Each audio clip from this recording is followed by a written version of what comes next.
Usually he cleared up questions before they were voiced. One devotee thought, Krishna showed Arjuna his divine form. I would like to ask Swami to show me his divine and resplendent self. How can I ask so that he will not scold me?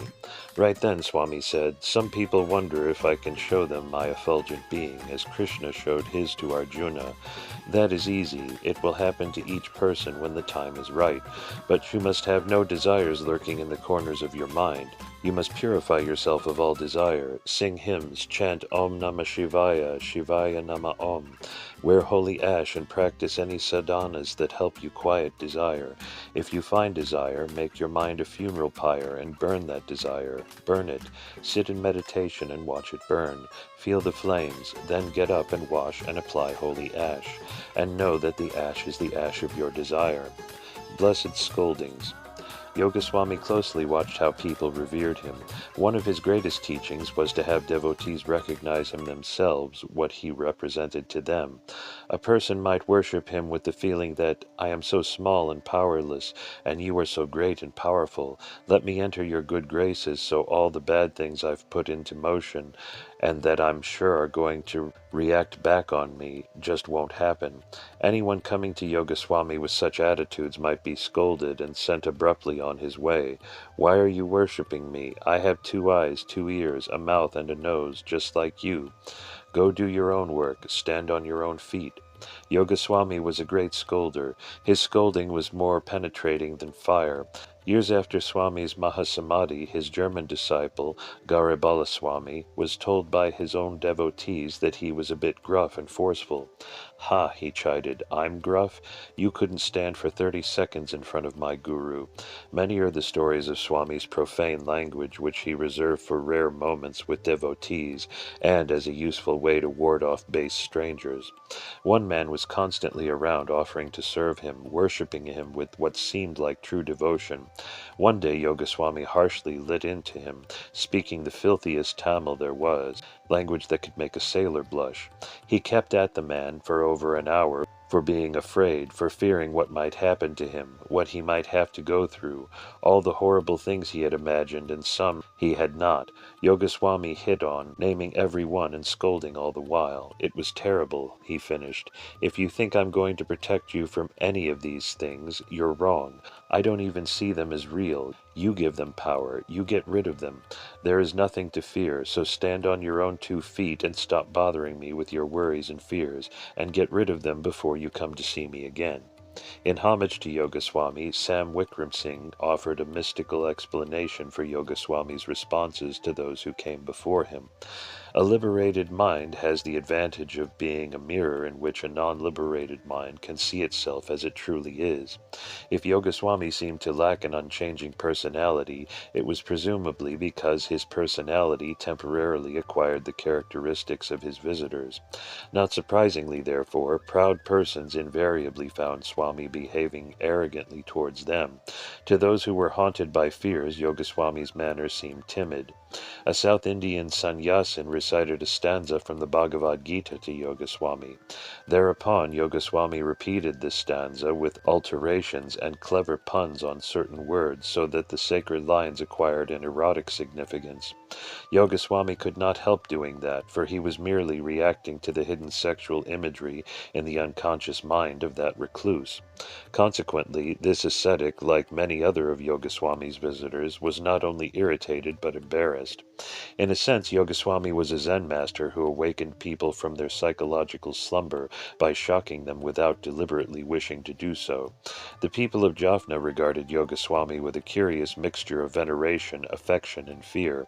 Some of his ardent admirers seemed more to fear than love him. To be received by Yogaswami, it was necessary to approach him without any ulterior motive whatsoever. Yogaswami chased away most of his visitors. Many persons unfortunately regarded Yogaswami as a mere fortune-teller teller with the gift of making accurate forecasts. At one time, Yogaswami had a stream of visitors every day from dawn to dusk. They came to him with various personal and other problems. Those who were privileged enough to be received by him usually regarded themselves doubly blessed. Some of those who were rebuked by Yogaswami regarded themselves spiritually chastised. Seeing through the facades people presented to him, Yogaswami would rudely expose what was really on their minds. Mr. Nagandran shared this account. It was the 1940s. I had just passed the advocate's final examination and was due to take my oaths at the bar. I came back to Jaffna to spend a few weeks. Mr. Veerasingham, the retired principal of Manipai Hindu College, came to the house of my granduncle Selamuthu, where I was staying, and asked me to accompany him to Kolumbathurai to see Yogar.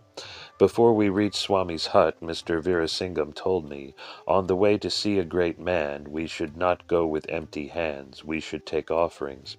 He stopped the car and purchased plantains, apples, and other fruits, and had them wrapped up. As we reached the hut that evening, Yogar was seated on a mat covering a thin mattress on the floor.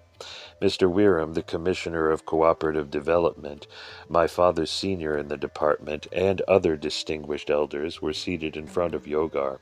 As soon as he saw us enter his hut, Yogar said, "God is one, though sages call him by various names." This phrase hit me, as these were the words painted on the wall of the shrine to Ramakrishna at the mission hall at Welawat, which I used to visit at that time. Has he, I wondered, divined my visits to the Ramakrishna mission? As was his usual practice, Yogar unwrapped the parcel which Mr. Veerasingham gave him, and began distributing the fruits to the elders in front of him.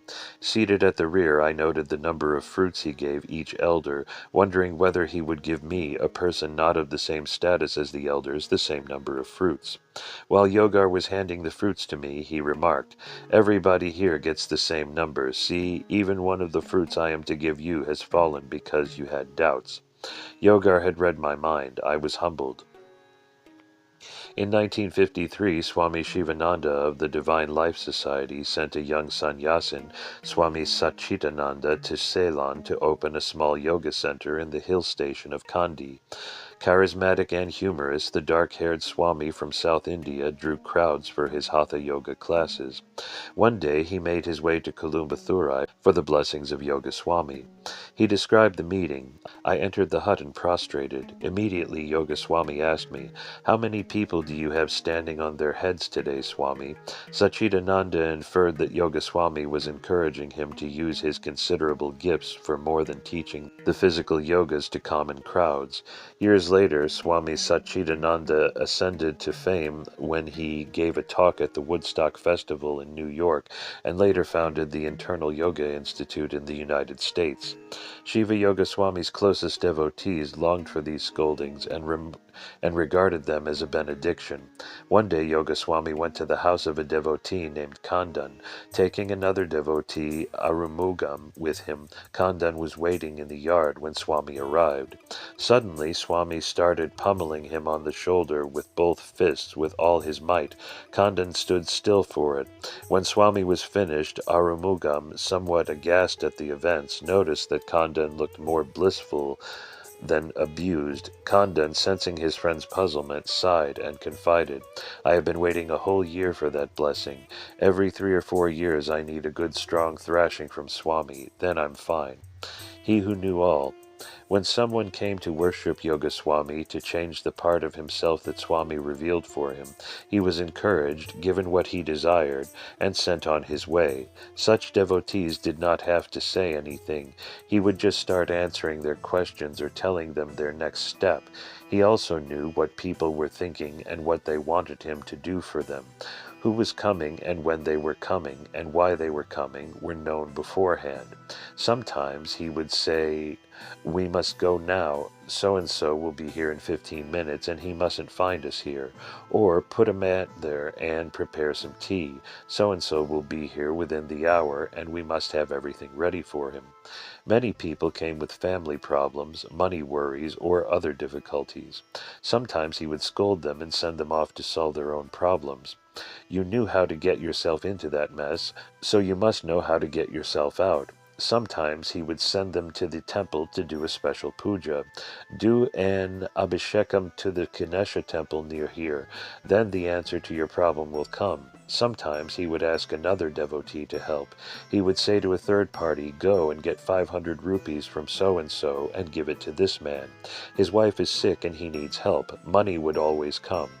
Hilda Charlton, who became a strong Muruga Bhakta and helped establish the Bound Street Ganesha Temple in Flushing, New York, found that her money problems vanished after her visits to Yoga Swami. She wrote, he was exactly what you would think a yogi would be like, soft gray hair, gray beard, elderly, wonderful. When I used to go to see him, I would travel all night on an old train to Jaffna, where all the warfare in Ceylon is going on now. The one time I had brought some camphor. The day before, my friend had taken somebody there who wanted to know about a lot of worldly things. When this person went in there, the yogi asked him, what have you got behind your back?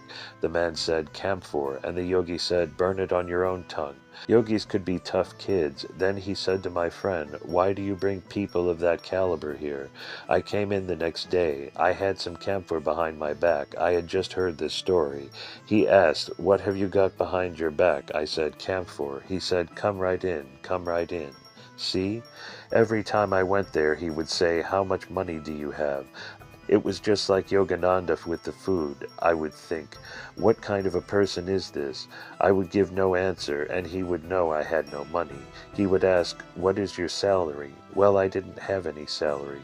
So one day I was honest with him and said, I don't have any money. He said, oh. He had a boy take a book and read, and as the boy read, the yogi sat there moving his hand a certain way. The boy read, there is an upper jaw and a lower jaw, and the tongue is the conjunction. The tongue makes the sound, and the sound is prosperity. And the yogi asked, what is that word? You mispronounced it. How do you spell prosperity? The boy spelled it out. All the while the yogi was moving his hand, doing something. You understand? I never had money trouble after that. Hilda Charlton wrote of another visit she made to see Swami. The other day at 4 a.m., we went while it was still dark on a pilgrimage to see Yoga Swami. As we sat listening to him in the flickering coconut light lamp, he sounded just like Mary Ellen. It could have been her talking. He was so simple, sweet, childlike, and his message was hers, that everyone is pure and perfect, only they don't know it. To love is the answer to all things. I came away with the spiritual intensification. It was really fine. He accepted nothing. He said, I take nothing and I give nothing. But of course he gives a great deal. Though he sees few people, he talked to us for an hour. Whatever was brought to Swami during the day, he distributed by the time everyone left at night. He would give out the fruit and flowers offered to him, then start dismissing people. No one left his presence without his bidding, and no one stayed after being asked to go. Those with needs for which Swami could be of existence were usually the last to leave. Then he might hand them money, food, or cloth he had been given. He did not always receive what was offered, he explained. We never accept things from people who are trying to influence us or work their way up in the world, or trying to buy a good conscience. He would leave such a gift untouched, or even throw it aside. Sometimes he even refused things offered by his closest devotees. No orders, he would say. One time a family of devotees who had stumbled on good fortune, which they attributed to Swami, arrived bearing a tray of gold sovereigns. There must have been 100 coins in all, Swami said. We cannot accept this. Take the coins back and find a good use for them. I'll just take a few. He took 3 or 4. At the end of the evening, these coins were gone. A few fortunate visitors must have received them concealed in a handful of flowers or sweets. There was a widespread belief that Yoga Swami was partial toward wealthy and famous people who occupied high positions in public life or politics.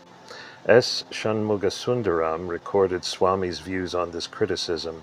One day a young devotee seated in the hut drew enough courage and posed the following question. Swami, there is a misunderstanding among our people that you are friendly with only rich people, that you visit only their homes, and that you do not care about the poor. Is there any truth in this? Swami smiled and replied, People who have not been exposed to wealth, position, and high life are generally good people. They are not a source of danger to the world. It is the rich and the high society people who are full of bad ways and have qualities like selfishness, envy, greed, bad moral character, etc. If this latter category of people can be changed to live a better type of life, they can become more useful to their people and to the world. Fortunately, it is that class of people who come to me for the most part. What harm is there in my trying to improve their lot, and through them improve the lives of hundreds of others? Not only the young man who posed the question, but all the devotees present before Swami were happy at his answer. Many rich and famous people, in order to enhance their reputation further in society, try to strike a friendship with Swamis, politicians, business magnates, and popular film stars. There were a number of people who approached Yoga Swami with such motives, but many of them found they could not withstand Swami's shouts and scoldings. However, a few reformed themselves, became good Hindus, and lived useful lives after their association with Yoga Swami. Many of them became great Shivathandars, changed to a virtuous life, gave plentifully to those in need, brought religion into their lives, and continued to be ardent devotees of Swami. It was Shiva Yoga Swami's dictum that man is one and God is one. Therefore he loved and respected all beings. Swami used to say that if an animal is cruel, he will not do much harm to the world, because people know it is cruel, and they can safeguard themselves. But if a man is cruel, he is capable of destroying a whole community. Therefore, if he came across people who were not true to themselves, who did not live virtuous lives, who paid obeisance to him only for selfish purposes, he scolded them properly, shouted at them, and threw them out of his presence. This too formed part of Swami's grace, because there are many devotees who were able to reform themselves through this kind of treatment. However, due to this method of dispensing grace, many people feared to seek Swami's darshan. Of course, not all who came to the ashram were of the educated and influential class, as S. Shanmugasundaram notes in this story. One day, at about 12 noon, when the sun was unbearably hot, an old woman came into the hut, panting and perspiring. She appeared to have come a long distance, and she was carrying a large jackfruit, since it was known this was among his favored foods. She unloaded the burden in front of the Swami and sat down with a sigh of happy relief. Swami watched all this and addressed the woman thus, "Look here, are you mad? Why did you walk all this distance in this hot sun carrying this huge jack?" The woman waited for 2 minutes and retorted, "It is I who carried it all the way for you. It was my pleasure. Why do you reprimand me for that? I am not asking for anything in return from you. I wanted to bring it to you, and I have brought it. Now let me rest for a while and get back home. You keep quiet." Thoroughly surprised at the woman's innocent admonishing, Swami told her, "You can have a fine rest and also a life of peace and joy." He had her served with a cup of coffee and told his devotees, "With one sentence she has shut my mouth. It was my fault to have blamed her."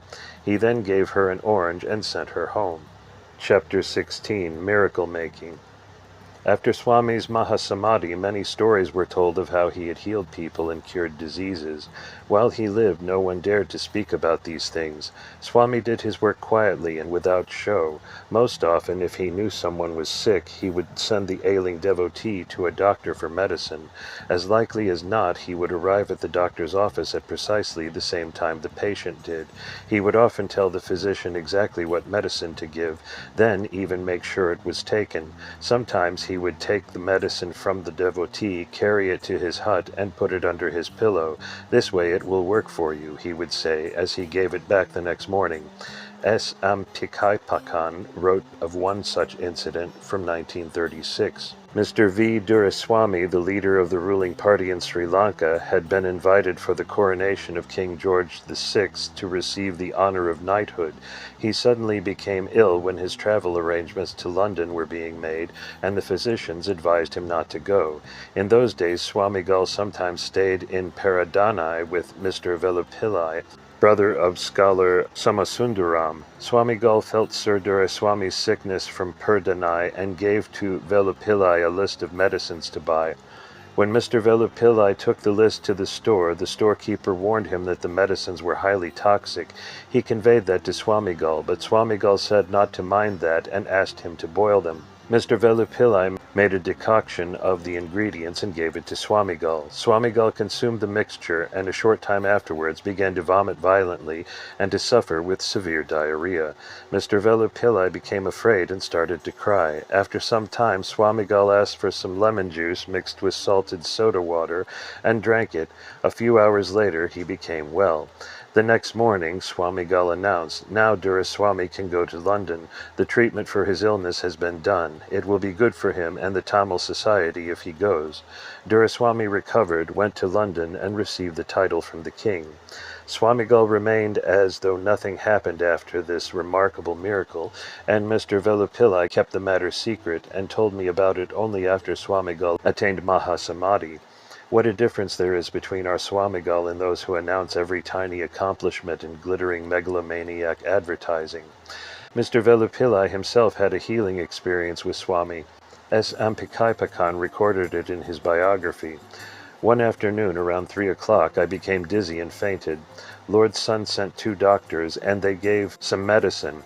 I regained consciousness, but I was not able to get up, and I was also not clear what was happening to me. In the morning at 8 o'clock, Swamigal came by coach and said to me, "I have brought 3 medicines for you." Coming near, he touched my head with his compassionate hands and intoned, "Shivaya Namah." Visiting again the next day, Swamigal said, "Look here, I will show Chidambaram Darshan." He then danced as Nataraja for 5 minutes, with his loosened hair flying around. On the 3rd day, he gave me a medicine he had brought with him, mixed in warm water. I became well on the 4th day. I told of this miracle to the president of Kambala Hospital, Dr. Ramanathan, who exclaimed, "That dance was wonderful. It is called Mrityunjaya, defying death, a very effective cure." As in the West, holy men in the East sometimes make claims of healing. It is a time-honored way to build large followings, capitalizing on the hopes stricken people have for miracle cures. Yogaswami pooh-poohed such outward, even ostentatious displays of powers, but silently, when needed, he used his powers to both heal and console. Grandpa Chinnaya's relatives told the following story. Yogaswami had come down to Colombo from Jaffna. Many devotees in Colombo heard of his arrival and went to see him. One of these was Grandpa Chinnaya. He'd had to take a train to Colombo as his family lived out of town. Grandpa went to see Swami on behalf of one of his sons who was direly ill with double pneumonia. There were about 30 people sitting at Swami's feet, and one by one he dismissed them until only Grandpa Chinnaya remained. Grandpa told of his son's sickness, and Swami gave him a large bunch of grapes, telling him to take them home and give them to his son to eat. Grandpa left, worrying he might not catch the train back home as it was getting very late.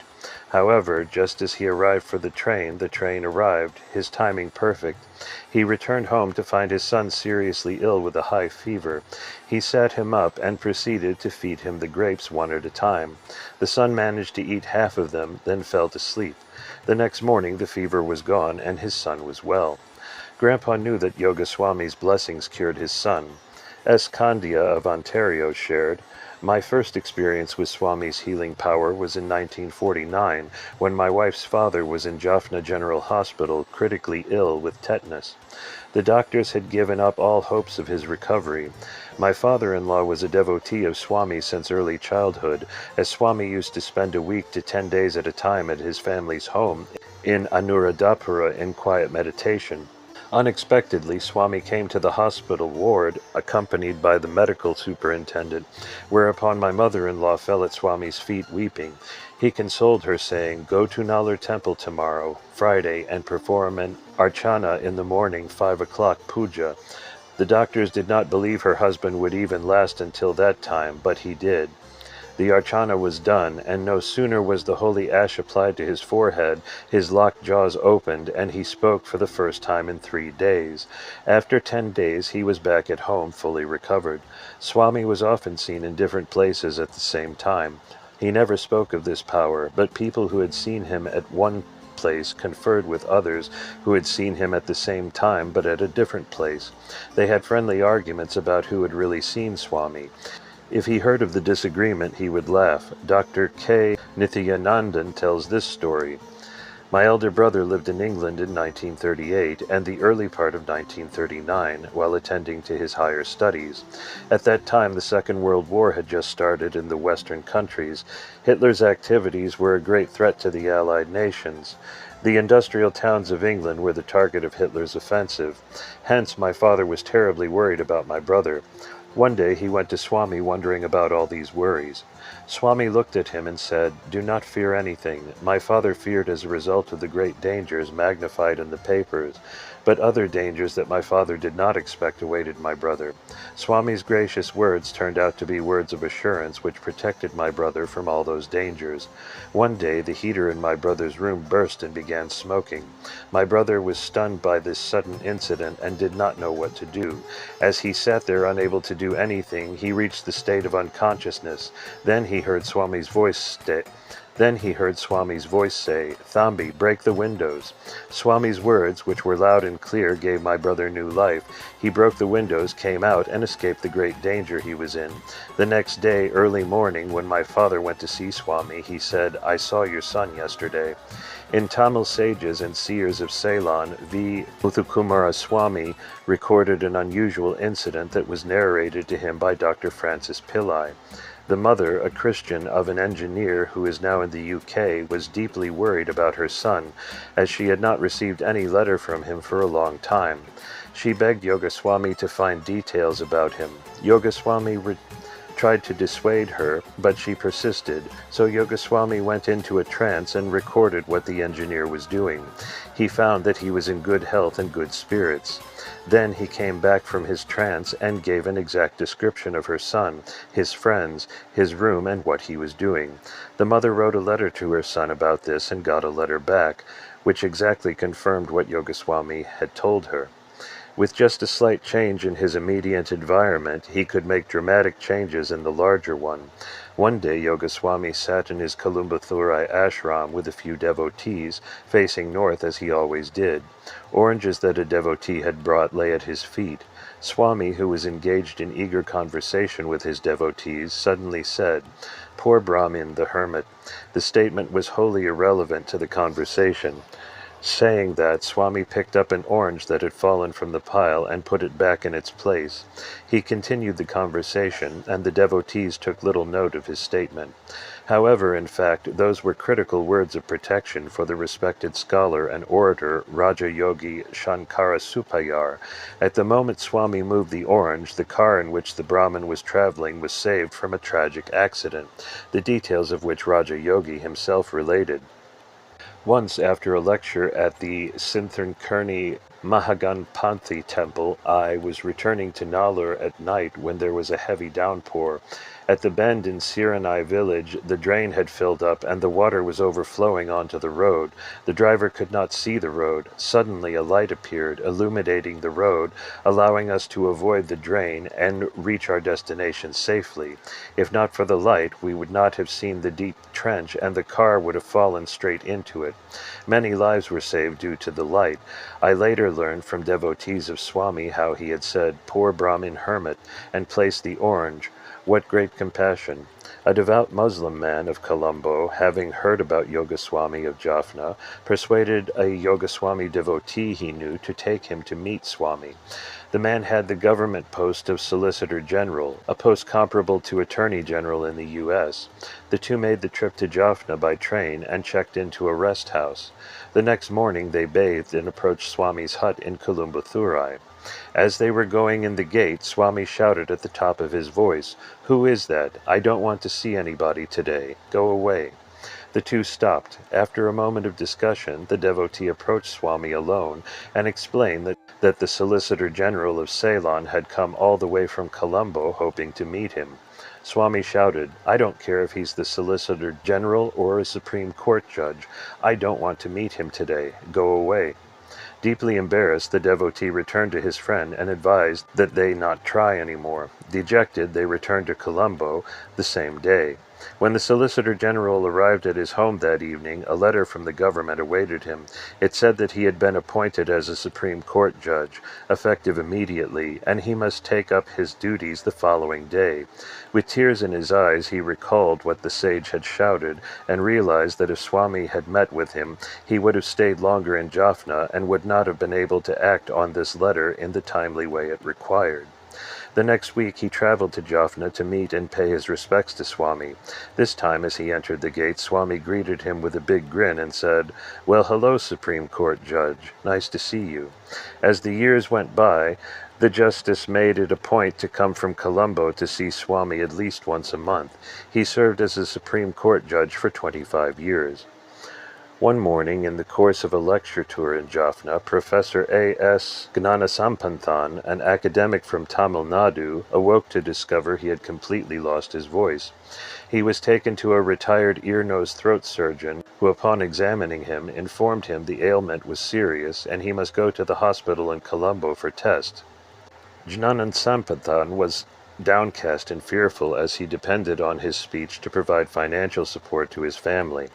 Just as he was getting into the car, the doctor rushed up to him, saying, "I know you are a devotee of Yoga Swami. Why not go and see him before you set off?" Mentally scolding himself for having not thought of it himself, Gnanasampanthan decided to go to Swami right away, despite knowing that devotees did not usually disturb him during the daytime. Swami greeted him, saying, "Did you think the doctor was Lord Murugan? Why did you go there?" A tirade followed detailing his foolishness. Swami then beckoned the lecturer to sit down. A half-hour passed in silence. Swami then ordered, "Go and give your talk tonight, then come back and see me."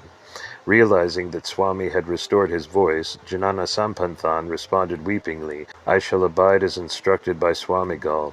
When he returned after the lecture, he was confronted by Swami, who said, "We will cut and bury Kamban and Secular." Kamban translated the Ramayana into Tamil, and Secular authorized the Pariya Puranam, in which he documented the life story of the 63 Shaivite saints. Gnanasampanthan claims that the voice he spoke with thereafter was that ordained by Swamigal, and from then on did conquer, cut, and bury the arcane subject matter. In the course of time, the professor produced 38 high-quality books, which he credited to Yoga Swami's grace alone. Sinapu Javaratna Raja narrated the following story. My parents, having left me in the care of my grandparents, were away in Malaysia. I was said to be suffering from a peculiar ailment at the tip of my tongue. My grandmother, who could not bear to see me undergoing suffering, complained to Swami, stating that the family were greatly concerned over my illness, as their attempts to obtain medical treatment, Western as well as Eastern Ayurvedic, ended in failure to find a remedy. Swami did not say anything elaborate, and in his usual way of conversation told them, "This is the present state of the problem. Swami daily takes a trudge to Ariyalai, about 2 miles away from his ashram. Passing my house, I used to run away from his sight when I saw him at a distance, because his body build and bearded face were scary. The distance of the Tamil school where I studied was about 25 yards from my house and necessitated my passing Swami's ashram, which was about 5 yards from the road. One day when I was on my way to school, Swami opened his gate, and as he emerged to the top of the road, both of us met face to face, and there was no chance of my escaping from his sight. I stood still in silence, and he ordered me to open my mouth. No sooner had I opened my mouth, Swami asked me if he could spit into my mouth, but just blew air 3 times over the affected part of the tongue, and it was completely cured. Chalapa Swami had taught him to avoid any semblance of supernatural powers, so he downplayed such mysterious events. Regarding this part of his work as incidental, he made everything miraculous seem ordinary, if it became known at all. Seeing death as a part of life, Yoga Swami was also a great consoler when tragedy and the shadow of death loomed large, and he knew someone's transition was imminent. Dr. Ramanathan wrote of his deep compassion in such times of distress. Whenever we were stricken with grief and depression, Swami's divine words, full of affection, gave us great consolation. Why are you frightened? Isn't there then one who directs everything? Surrender to him and just be. There is no need for enmity. Forgive and forget the evil others do. The God who administers the world knows everything. Are you greater than that omnipotent, all-powerful one? What can you do? With these words he graced and blessed us to live peacefully without losing self-control. When my brother-in-law lay on his deathbed, Swami came, applied holy ash, and sent him on his final pilgrimage. There is no doubt that he attained a good state. Another devotee testified, "Once Yoga Swami came by when our daughter was ill. We implored him to help. He said, 'Don't worry, she is going to the feet of Shiva Peruman.' That night she passed on." C.S. Dharmaraja wrote of Swami's knowledge of death. Once a doctor holding a high appointment in the health department visited Swami, as he was wont to do whenever he went to the north. Swami said, "Now what you have to do is change your coat." A few days later, back in Colombo, the good doctor shed his mortal coil. Ratnama Navaratnam shared the following insight on Swami's most transformative magic. Swami attracted a great number of people from all walks of life, and to each one he revealed, according to his own measure of understanding, the fringe of his destiny. He was not an occultist nor a clairvoyant siddha who could prophesy a man's future, neither was he a supramental being who lived in the solitude of his powers. He was a man of God whose yogic wisdom made him touch some hidden chord in each one, so that he wielded a wondrous power to change people's inner nature by bringing up the secret chambers of their hearts to the surface and expose to their gaze the bewildering reactions and hidden motives underlying their actions. This was perhaps the reason why many people would shiver inwardly in his presence, or keep away from his penetrative eyes.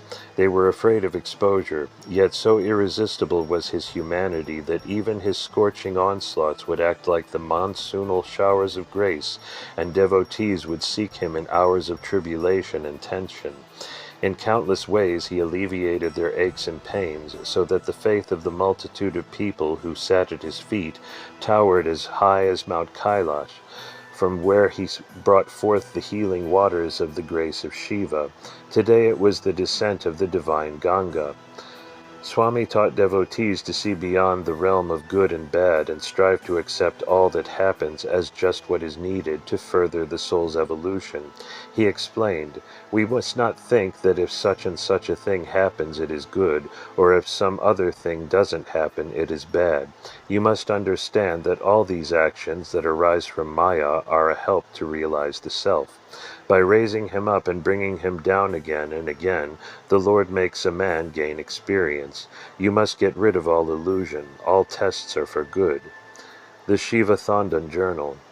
In December of 1934, Swami had his followers begin a monthly newsletter called the Shiva Thandan, meaning servant of Shiva, with articles on religious subjects written in Tamil with a small section for English readers. Inthumathi Amma describes the enterprise. Its purpose was to encourage contemplation on Shiva, since forgetting Shiva is the cause of all woe, and the remedy is to repeatedly remind oneself to contemplate the state of Shiva. The publishing was done at the Kumalasani printing press of Girigama Estate, Kaduganawa near Kandy, and later at Peradeniya. Swami took a deep abiding interest in the journal, tending to it as the eye is protected by the eyelid. He worked closely with the editor, Pandit K.K. Natarajan, and the printer, and ordered learned devotees to contribute articles, though no authors' names were ever cited. Swami even watched over the mailing, saying, "You must paste the wrapper around without concealing the Shiva appearing on the cover.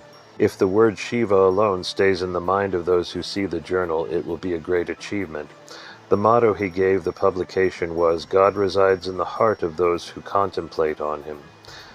Each issue featured one of his Nachintanai songs. Yoga Swami valued the publication so highly that he personified it as a small boy in one of his most inspiring songs entitled The Shiva Thandan.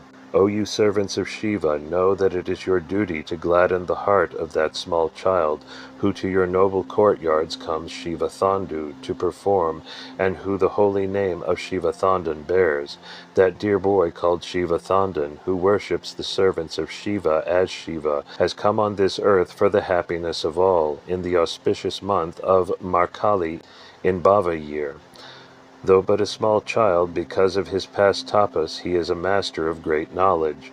He is one who knows the worth of taking a good deed, equal to a grain of millet, to be as great as a palmyra tree in size. He understands that everything is Shiva's action.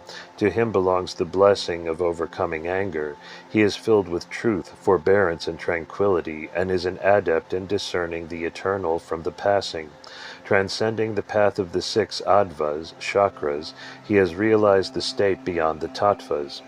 Poverty will not disturb him, nor will prosperity elate him. He is a pure soul, possessed of abundant patience. Not an inch from the path of Dharma will he swerve, but will always go the way the Supreme Guru has declared. Honored by all the world, his nature is to live with hands engaged in work and thoughts engaged with God. Every month he will go with gladness to your home, from which the goddess Lakshmi ne'er departs, bringing with him good thought and good religion, and the marvelous song of holy praise, and yoga expounded with deep learning. The first Nachintanai that Swami wrote for the Shivathandan was God is our all. It was later translated into English. God is our life of life. So we belong enslaved to God. All our movements are God's movements, and we cannot forget that at any time. We have nothing to grumble. We live always and everywhere. We know everything. Always we meditate on this and free ourselves from the lower consciousness and attain higher divine consciousness.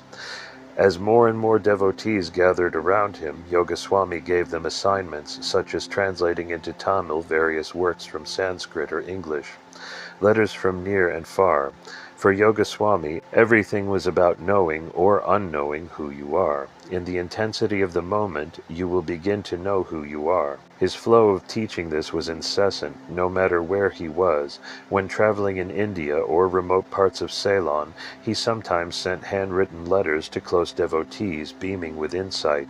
These were saved and treasured like gold. Many were published along with his songs in the book called Nachintanai. At the top of each letter he always scribed, Shiva Mayam. It is all Shiva. In a letter from the hill town of Kandy he wrote, Shiva Mayam, I am here. The train from Colombo has come and is waiting at the station to go to its destination. The train from Badulai also has come and is waiting to go to its destination. All over is tea country. The planter is on his horse supervising the plucking of tea leaves. The nearby stream is trickling eagerly to join the main stream. The world is a wonderful place. Everybody is doing yoga. We are striving and quickening to reach the goal. One of his favorite pen pals was Yogendra Duraswami, a young man who would later become a Tamil leader in the nation. The letters to the boy Yogendra, then about 9, provide a charming summation of Swami's profound outlook. Here is one that brims with good advice. Shiva Mayam, letter to self who is Yogendra full of love. I am with you and you are with me. You are I and I am you. What is it you fear? Look, I am you. Then what must you do? You must feel and show love. To whom? To everyone. In fact, your nature is nothing but love. Not only yourself, but all other things in the universe are overflowing with love. Not all other things, because you are the only one in existence. You are all things. Study well. Shiva does all. I am you. Shiva Mayam, Yogendra. This is the New Year's Day. You will prepare various excellent sweet meats. You will wear silk vesties. You will whitewash your house. You will go to the temple.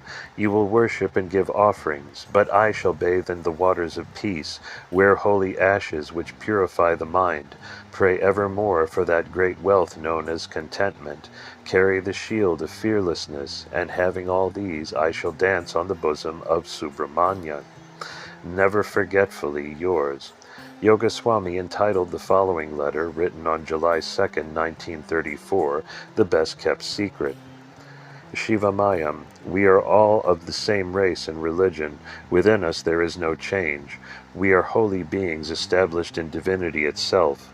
All multifarious changes represent the characteristic beauty of reality. Great souls say that these are Maya. This truth can be understood only by those who have grasped it through the magical charm of a life of rectitude, not by others. Because of that, sages have emphatically proclaimed again and again that it is necessary to love all existing lives as one's own. Therefore, everything depends upon the practice of rectitude. By establishing ourselves in this path of rectitude, and by constantly imagining that all are ourselves, we come through wonderful experiences to the understanding that we are not gross matter but conscious beings. He who never forgets. Yogaswami would say, if you are a king, will you have contentment? If you are a beggar, will you have contentment? Whatever your walk in life may be, you will only have contentment through knowing yourself by yourself. One morning an old man came to visit Yogaswami, who was Swami's same age, and had known him for a long time. He was living in an old folks' home run by the government, and subsisting on a small pension. Entering the hermitage, he placed a bunch of bananas at Swami's feet and prostrated. Swami was clearly happy to see him. This companion had come often, and Swami enjoyed his company. "Good morning, old friend," Swami greeted him. Then they talked for some time about the man's situation. How had he been? Had he been enjoying good food? Finally, Swami asked him by what means he had traveled. "On the train, Swami," came the answer. "But trains are crowded these days and difficult for an old man like you to climb on and off of. It's a great deal of trouble for you to travel on the train," Swami replied. "Oh, Swami, I only think of one thing when I set out to see you, and that carries me along. No difficulties at all coming here." "I know what you mean," Swami replied, "but traveling is really too much trouble for you, and costly too, these days. You needn't come, you know. There are other ways of visiting me." Swami fell quiet, but his friend continued, "Oh, Swami, coming to visit you every few months gives my life a wonderful peace. It is worth any amount of trouble." Swami kept his silence, allowing that conversation to die away completely, then spoke again. "Tell me, old friend, you have lived a long time now, and have lived a good life. Do you feel at peace? What stands out in your mind as the most important thing in your life?" "You know, Swami, I have given that question a lot of thought these days. Everything that I used to think was important is gone. My family is gone. My friends are gone. My home is gone, and my work is finished. My body is old and feeble, yet I go on the same. I always find love in my heart. I think that probably love is the most important thing in my life." Swami was moved and pleased by the answer. "You and I are the same," he said. "That's what I find important too." After the man left, Swami told those who were gathered around that to have a simple heart, as this man did, is worth more than anything else. Everything is so simple, but man with his monkey mind and his idea of I and mine makes a complex mess of it, then blames everyone around him because he cannot see the truth. This man will leave his body in a few days. It will be simple and natural for him, and he has something that he will carry on into his future lives, a fine and simple sense of life. Everything will be easy for him. The man died a few days later. Everyone who came to Swami with an honest and simple heart was well received. When children visited, he would lift them onto his lap and tell those around him, "This child and I are the same age, we speak the same language, and we understand things the rest of you have forgotten." Sometimes he would ask children to sing for him. They would sing the Nachintanai hymns he had composed, and he would join in, perhaps singing in a child's airy voice. As often as not, he would ask the child if he or she wanted anything, a toy or something else. If a wish was expressed, he would send out for it immediately. He was also stern with children. He told them that the most important thing to learn was obedience. Once he wrote a letter to a boy advising, "Be obedient, listen to the advice of your father, mother, elder sisters, younger brother, as well as your uncle, aunt, and elder brothers. Always set an example in obedience. Shiva does all." "Oh, it might seem hard," he would say, "but it is the best way of living in the world. Even I take orders. My orders come from within. Later you too will receive orders from within." Most people came like children and were obedient to his orders. He was so close to his devotees that they would rush to tell him when a child was born, sometimes before they told the rest of their family. They would have a special offering ready to take to Swami so that when the child was born they wouldn't have to stop at a shop, but could go straightway to see him and receive his blessing for the child. Often he would greet these new fathers at his compound gate and shout at them with a twinkle in his eye, "Great news I have for you. A lovely girl named Thirupurasundarai was born this morning. Come, let us celebrate." That, of course, was exactly the news the father was bringing, except that he hadn't yet named his daughter. Many people in Jaffna received their names from Swami in such ways. One day, Yoga Swami looked for everyone, and nothing was hidden from his inner vision. He knew exactly what was going on in his village and all over Jaffna for that matter. Very little deserving his attention ever escaped it. A devotee recalls her time with Yoga Swami during this period. Yoga Swami went about like a king. I came to know of him when I married into a family who had taken him as their guru. The first time I saw him was the day after my wedding on the 4th of September 1951. I had not yet met Swami, though he lived very close to our house. We had returned from Malaysia after the Second World War. I first saw him on a visit with my husband and my father-in-law, Sir Vathingalam Duriswami, who had known Swami since 1920. We took tea in a flask and fruits on a tray. It was about 7 p.m. when we arrived at the small mud hut with roof thatched with coconut fronds. It was dark inside the hut as I followed my father-in-law and husband. There were no lights, only the camphor burning in front of Swami. When my turn came to fall and pray at his feet, I saw myself looking at a pair of eyes so powerful as if they saw into you. We sat opposite him. He spoke to my father-in-law for a while, then turned his eyes on me and asked, "Can you cook?" I replied yes. He also gave me a Devaram book of Saint Kirujnana Sambandhar's songs. After that, I came to cook for Swami nearly every day. We would often visit him in his hut. He drank his tea from a coconut shell. The shell kept the heat in, and most Jaffna people had them in their home. He also came for lunch in the 3 years when my husband was stationed in Jaffna. My husband would read for him. He would say, "If Sorna reads, I can understand." He had called my husband Sorna and wanted his brothers and sisters to call him by that name. The people of Jaffna treated him as their king. He walked about Jaffna through the paddy fields and palmyra groves, visited homes, and scolded people who had to be put right. In my father-in-law's house, his words were law. Most decisions to be made were put forth to Swami, and his conclusion was carried out. Swami encouraged everyone to go to the temple. Once on the morning of the annual chariot festival at Nalur Temple, my father-in-law was still asleep, and we could not leave without his permission. It was 7 a.m., and at 8 the Lord would come out of the temple. Suddenly we heard Swami shouting in front of the house, "What are you all doing there? Get out and go to the temple. Arumugan comes once a year to bless everyone. Go." He was no other than Lord Naluran himself, ruling his people. He called everyone by name. My mother was a great devotee of Lord Naluran. As we lived close to Nalur Temple, she conducted her day according to the ringing of the temple bells. Getting up at 4 a.m., she would say, "My Naluran has gotten up." Swami would often come sit on one of the veranda chairs. He would look at her as if to say, "Don't you know me? I am your Naluran." He was a strength to the Jaffna people. He was their Naluran. Vithanayar lived near Yoga Swami's hut and knew him his entire life. A sprightly man, he always joked light-heartedly with Yoga Swami. "I was with Chalapa Swami all those years," he said. "I saw him push Yoganathan to the side and chase him away. Now suddenly he has everything, and I must come to him." Yoga Swami loved Vithanayar and put up with his eccentric ways. Occasionally he refused to accept things, sometimes asking that food offerings be buried in the yard behind his hut. "Don't even let the crows eat it," he shouted. "It's not fit for the crows to eat."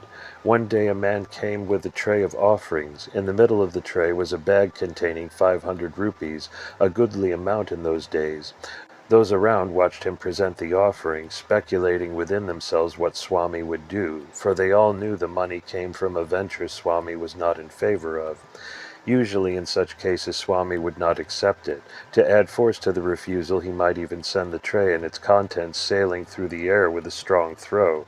But this time, to everyone's surprise, he instructed a devotee to distribute it to various people. Some should go to a poor family whose daughter was to be married soon. It would help with the wedding festivities. Some was to be given to an honest man who ran a tea shop. With that money he would add a buttermilk drink to his shop and expand his earnings. He did just so, and his business grew considerably. And Swami instructed, "Save 100 rupees and take Vithanayar to the doctor. I've heard he's ill. He won't want to accept the money, so tell him he can pay me back later. Then he will accept." Entering the house, the devotee found Vithanayar sitting in the courtyard. Startled to see him appearing so fit, the man inquired about his health. Vithanayar said everything was fine, so the devotee gave him the money as Swami had instructed, which, true to life, was initially refused but finally accepted under the strict condition that it would be repaid. A little unsure of what to do next, the devotee finally decided to return to Swami when Vithanayar's daughter motioned him aside and said that her father had a high fever and was quite sick, but was simply too stubborn to let on or do anything about it. Understanding this, he told Vithanayar that Swami had ordered him to take him to the doctor. He pleaded, "If you don't go, I'll be in trouble with Swami, and you know how that is." The devotee continued to beg, "Please come with me, just to satisfy Swami. Please come." Vithanayar relented, and they set out to visit the doctor Yogaswami had specified. Examining Vithanayar, the physician scolded the devotee for even moving him, much less bringing him in a car. "He has double pneumonia," the doctor scolded, but when the man explained the circumstances, he understood. After administering some medication, he gave instructions to take Vithanayar home and put him to bed, adding that he would come by the next morning to check on him. The medicine, an expensive new antibiotic, cost almost exactly the amount Swami had allotted for the visit. Swami arranged marriages, named babies, settled family arguments, helped devotees find homes to buy, got them jobs, and generally mothered everyone. He kept all of Jaffna on its toes and made sure that people got what they needed and deserved. He gave and gave and gave and gave. He said, "We are in the tradition that gives. We give even to people who don't deserve anything, to selfish and jealous ones." Inthumathi Amma recorded the testimony of Panchadeharam of Ariyalai, a schoolteacher who had gained much from his visits to Yogaswami through the years. "Even though a year had passed since our marriage, my wife and I had no children. Due to financial difficulties, we were not disappointed. Even after 2 years we were childless. During this time, when we went for his darshan, Guru Deva asked, 'You have no children, yet isn't that so?' He replied, 'Yes, Asan.' Then he plucked a big grape from a bunch, gave it to my wife and said, 'Do not give this to anyone, you alone must eat it.' My wife did accordingly. Next month we realized that she was pregnant. Because we had no children for 2 years, rumors were going around the village that we were sterile. Gurudeva realized this and gave us a remedy.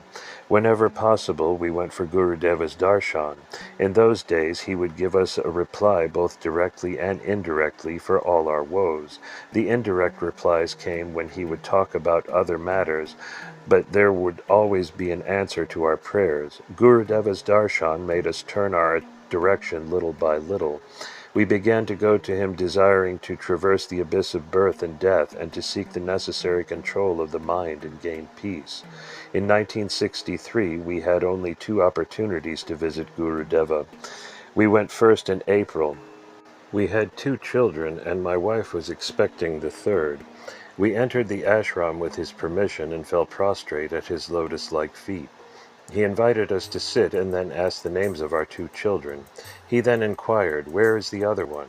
We replied that we had only 2 children. He laughed with glee, saying, "The other clap is also here." Yes, the child we were expecting was a son. Dr. K. Nityanandan tells this story. A couple who were devotees of Swami had no children even after 10 years of marriage. One Shivaratri day they sat in Swami's presence and observed the fast. Swami looked at the mother and mentioned a boy's name. Within a year that lady gave birth to a boy and gave him the name Swami had mentioned. Once a man found himself in serious trouble for embezzling money. For that he was standing trial and was also being charged with other crimes he had nothing to do with.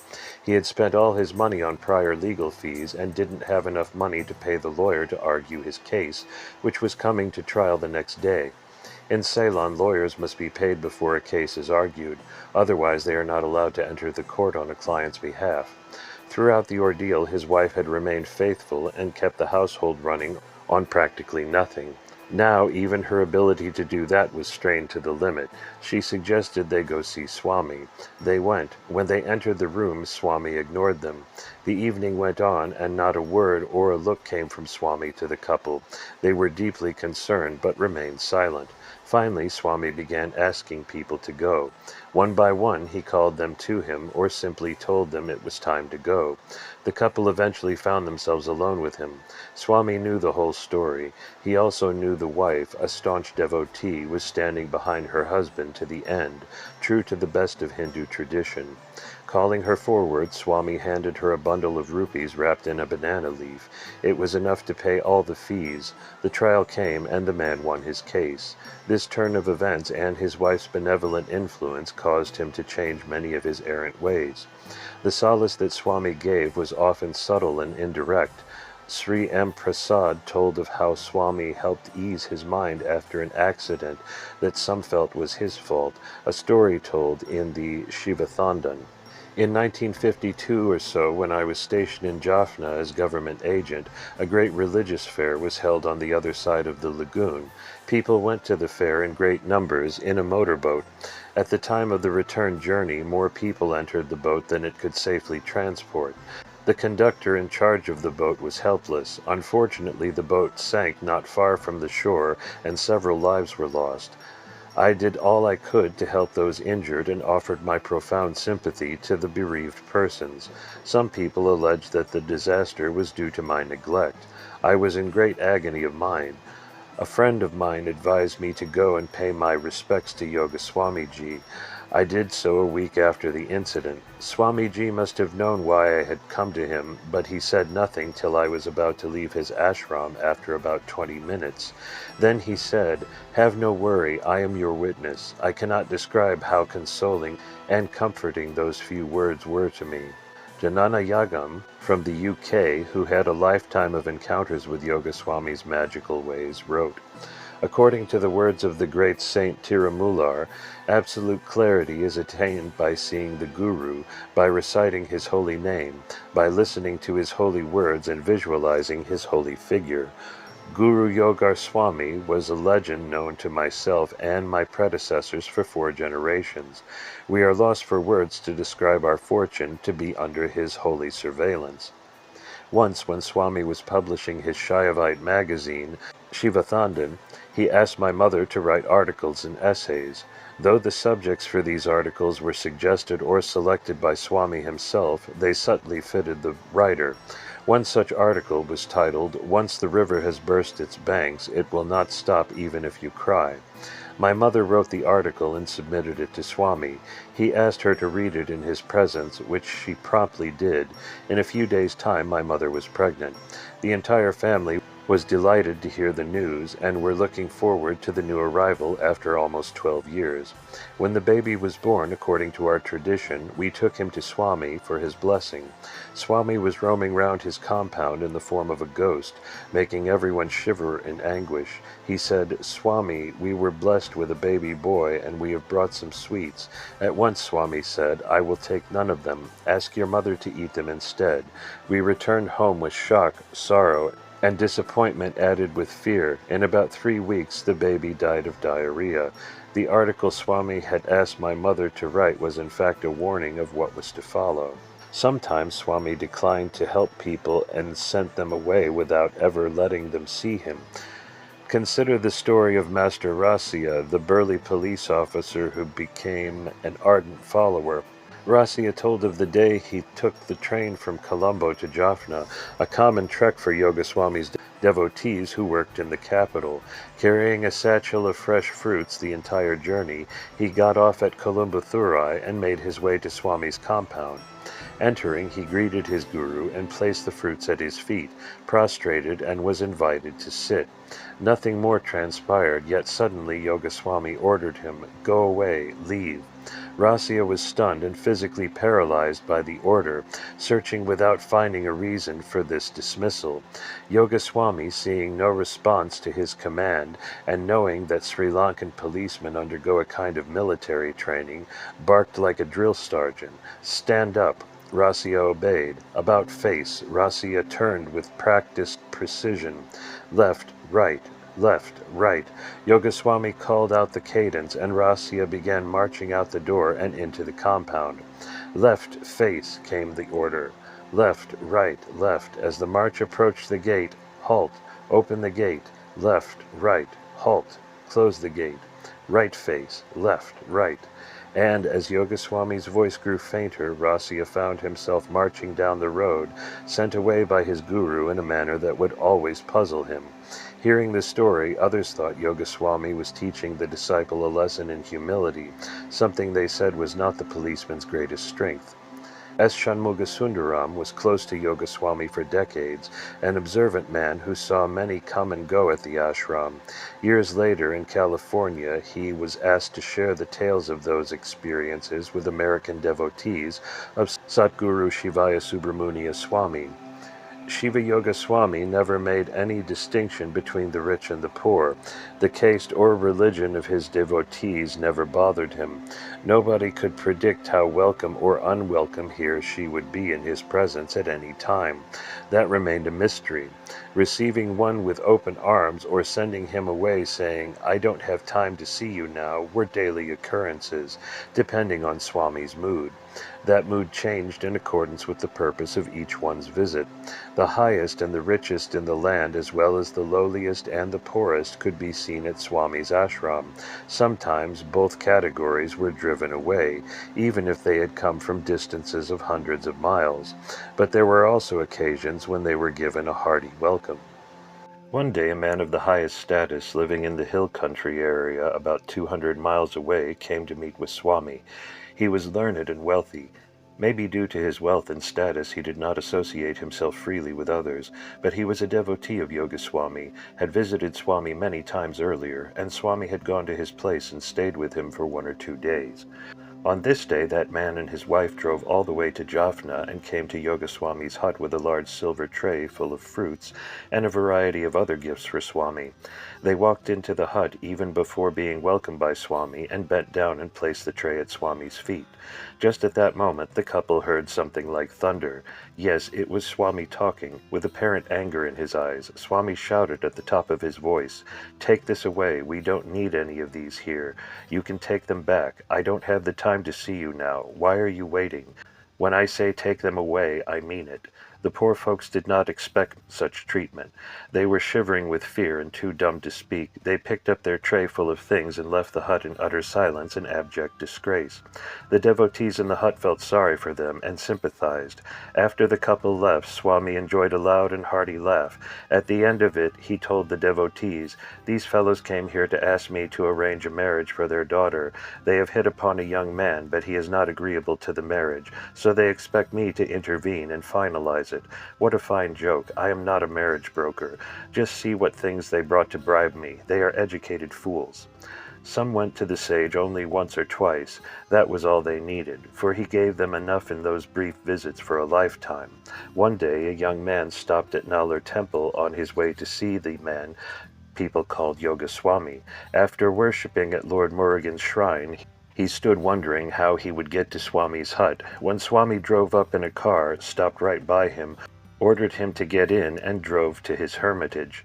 That day Swami revealed to this man his past, his present, and how to live his life henceforth to build the best karma for himself.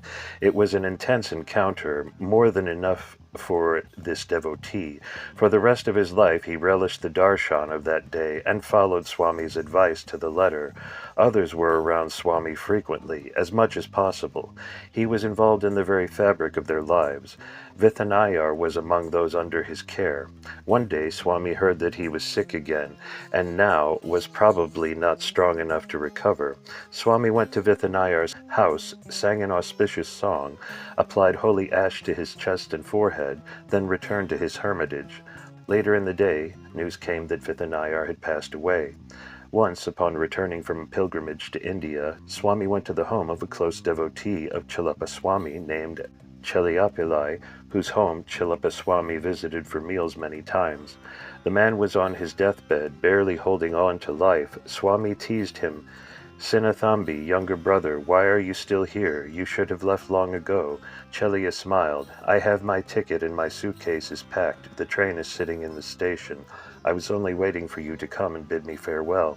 Swami put sacred ash on his forehead, sang to him, then departed. That night the old man left his earthly frame. On the road, Swami moved about by foot, car, or train all through his later life. He would go to Colombo, to the eastern province, or to the upcountry to visit devotees. Wherever he went, many people would come to bask in his darshan. When it was heard that he was at this devotee's house or that, others would come with offerings, coconuts, flowers, fruit, money, books, clothing, anything they thought would please Swami or be of use to him. S. Ampikaipakam observed, when Swamigal visited a place, local and nearby people would come to see him. In the place where Swamigal stayed, usually a big homa was done. One time he was visiting a devotee who worked as a foreman on a tea estate in the lush Ceylon hill country. The owner provided this man and his family a house. Although it was adequate, it didn't have its own toilet. In fact, the family had to go some distance to use one. The foreman had petitioned the estate manager, an Englishman, for permission to build an outhouse behind his home, but his petition had been refused. When the devotee told Swami the story, Swami knew the manager had refused because he feared the project would drain time and energy from the foreman's plantation work. He had not considered their comfort. A devotee, the head of a road-building crew, was present as they discussed the predicament. Swami asked if he could build a lavatory at the site in one day. The man, happy to be able to help, answered that he had many coolies working for him and access to all needed materials. If the foreman could pay the cost of materials and labor, yes, he could build the lavatory in one day. Swami chose the exact spot and asked that work begin the next day. That evening it was finished. The estate manager didn't even notice the little outhouse, and nothing was ever spoken about it. Swami journeyed by train frequently. On board, he would encounter many fellow travelers. His devotees claim that some of his best help was given as he moved through the coaches, meeting and talking with passengers. One day he was on his way to Colombo. About halfway there, the northbound train to Jaffna pulled into the station where his train was standing. Without explanation, he jumped off the southbound train and boarded the train to Jaffna. He went straight to a man who had come to see Swami on several occasions and said, "You're surely in an ugly mood. I could feel your grim thoughts from the other train." The man confessed that he was thinking of taking his own life. He was besieged by problems and could see no way out other than suicide. Swami laughed. "That's how much you know. That would only be the beginning." Then he talked the problems out with the man and gave him some strong directives on how to reform his life. Swami's advice was so sound that, assured by the promise of a better future, the man's mood turned positive. Swami got down at the next station to catch the train to Colombo. Yogaswami checked on the devotee several times after that to make sure he continued to do all right and had no relapse of depression. Scholar Padmasani Rasandiram recorded the following experience. In the Shiva Thandan journal, it seems that Yogaswami too held at least one travel study program which Shiva Subramuniya Swami would call Inner Search. Once he wanted to travel to India, and with that desire we went to see Swamigal. Swamigal said, "Leave off India, we will go to some place for 10 days. That evening we again went to see Swamigal. Swamigal said, "We will go and stay in a comfortable place." We set out for Ratanapuri, and on the way visited a devotee's house for 10 minutes. We did not spend a long time there, as after tea he wanted to leave. From there we straightly went to Peliguloya. There, an overseer had made all arrangements for us. We stayed in the village association building. Devotees from Colombo, Palangotai, Ratinapuri came and assembled there. Both morning and evening we recited Shiva Puranam, Devarams, and Tiruvasangam, and at other times we listened to Swamigal's discourses. For 10 days there it was very enjoyable. Swamigal gave advice to all according to their need and maturity. At age 60, in 1932, Yogaswami developed a small lump on his cheek.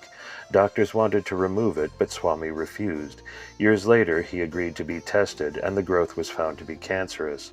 The doctors urged him to go to the hospital in Colombo for radiation therapy and further tests. Swami refused. Instead, he applied oil from crushed cotton seeds in the presence of Dr. S. Ramanathan, who was aghast. "Swami, Swami, it is poisonous. Why are you applying it on your cheek?" Swami laughed. "Doctor, the treatment is over, and now I am okay." Yogaswami undertook a fast of milk and rice, and the combination of it all effected a cure. There were other health issues in his life. Swami enjoyed an occasional short chirut, the name of a non-tapered cigar that originally comes from the Tamil sarutu, and thence into French as chirut. Beginning in the early 1940s, he smoked one each morning while using the latrine. He developed diabetes in the same decade. In the early stages, he took only herbal medicines. Beginning in 1950, he received insulin injections daily, administered by his devotee doctors who came to his hut. Yogaswami went on 3 pilgrimages to India in 1934, 1940, and 1946, taking a few devotees with him each time. They went on the 6-temple Murugan Yatra in South India and to the massive renowned Shiva temples of Madurai and Chidambaram. They walked long distances together and met many spiritual luminaries. On one pilgrimage, Yogaswami visited Sri Ramanashram in Tiruvannamalai to be with another great guru, Sri Ramana Maharishi, born in 1879, 7 years after Yogaswami. Many people think of these two men as the greatest and purest of 20th century Hindu teachers. The two sat in silence for an hour in Sri Ramana's austere room near the holy mountain, nor was a word exchanged when they met or parted. After hearing that Yogaswami had visited Sri Ramana, people were eager to find out what had transpired. Swami told them, "We said all there is to say. Later," he added, "we did not go with any desire. Suma we went. We stayed for about an hour. We did not speak at all. He is a great hero, Mahaviran." By Suma, Swami meant perfect stillness, communion in silence. On each journey, after his fellow pilgrims had been with him for 2 or 3 weeks, Swami would send them back to Jaffna and continue on his own, traveling all over India. On the 1940 pilgrimage, he journeyed to Madras, Calcutta, Bombay, Benares, and elsewhere with Station Master Rasia of Nuwara Eliya. Benares, also known as Kashi, is sacred to Shiva, located on the Ganges River. Hindus come here to die, be cremated, and have their ashes consigned to this sacred river that is said to flow from the head of Shiva. In Kashi on November 3rd, Yogaswami penned the following letter.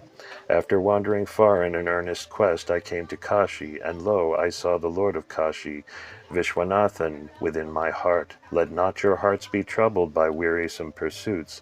There is a fine saying that the herb that you have been searching for assiduously lies at your feet, within easy reach. In this place, too, men live very much in the same manner as our people. There is nothing wonderful, nothing mysterious in this world.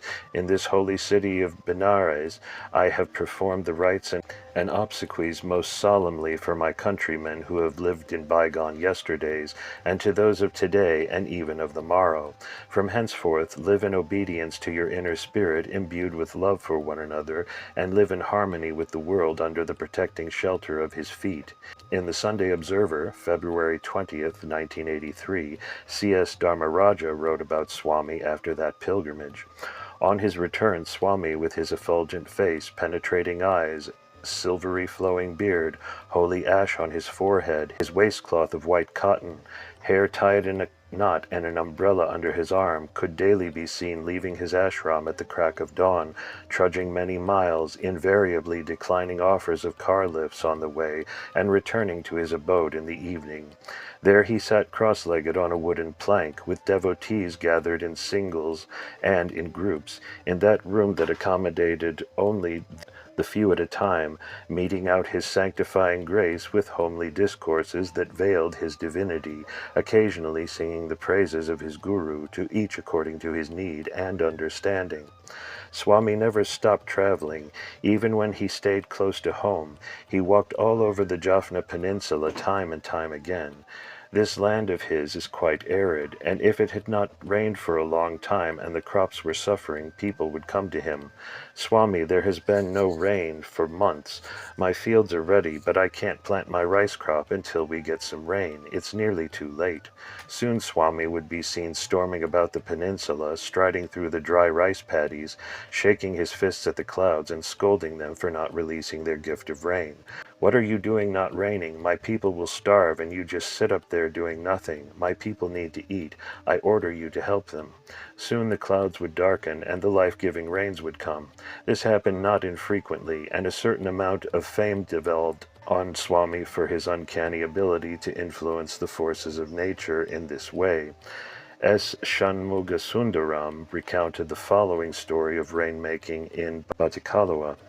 One fine day, Swami motored to a town called Vavuniya, 90 miles south of Jaffna. As soon as he reached the town, he stopped at a restaurant for a cup of tea. Almost everyone in the area recognized him, and talk went around that Yogaswami was in town. Within half an hour, about 100 people, all of them farmers, collected around him. They complained that they had not had the usual seasonal rain, and their crops were withering.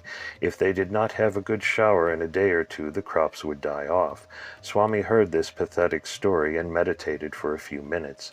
Then he sang a series of Nachintanai hymns, starting with the words Nalamalai Pelyato Nadu Shiravatho Elurum in Putru Valaro. Won't there be good rain? Won't this land improve? Won't everyone live happily? At the end of the 10th verse, clouds gathered and rain started falling. In half an hour, there was such a heavy downpour that everyone felt happy and relieved.